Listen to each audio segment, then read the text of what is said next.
Welcome to Luca and Miguel. Enjoy the video. You start by making sure you have permission to create teams. If not, request owner or admin access now. Open Microsoft Teams and go to the Teams tab, then click Join or Create a Team. Choose Create Team and decide whether to build from scratch or reuse an existing Office 365 group.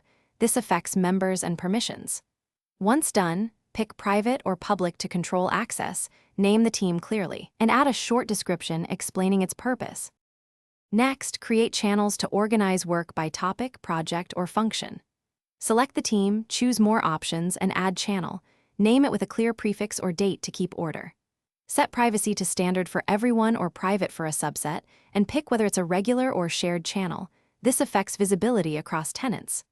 Once channels exist, configure moderation, add tabs like Files, Planner, or Wiki, and install connectors. These settings tailor collaboration and reduce noise. Finish by inviting members or Azure AD groups and assigning owner roles to trusted colleagues.